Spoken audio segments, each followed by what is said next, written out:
বাবর আজম এই প্লেয়ারটা প্রত্যেকবারই ট্রোল হয় পাকিস্তানের হয়ে, কিন্তু বাবর আজম এবার যা সিদ্ধান্ত নিয়েছে তা বাংলাদেশবাসী ও পাকিস্তানবাসী দুজনেই খুব খুশি।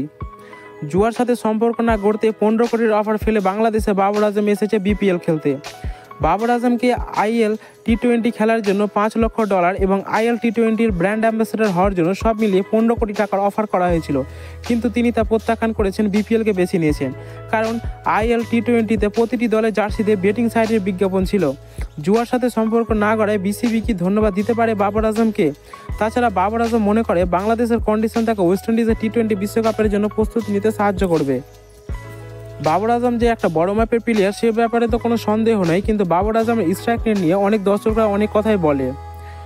বাবর আজমের দরকার যে তার স্ট্রাইক রেটটা একটু হাই করা, কারণ সে যখন টি-20 বিশ্বকাপ খেলবে আর টি-20 বিশ্বকাপে হাই স্কোরিং ম্যাচ হবে সেখানে, আর ওয়েস্ট ইন্ডিজের তো হবেই, কারণ ওয়েস্ট ইন্ডিজের বেশিরভাগ পিচই হলো ব্যাটিং পিচ। তো বাবর আজমকে নিজের স্ট্রাইক রেটটা অনেকটা হাই করতে হবে, নাহলে পরবর্তীকালে পাকিস্তান টিমে টিকে থাকা মুশকিল হয়ে যাবে।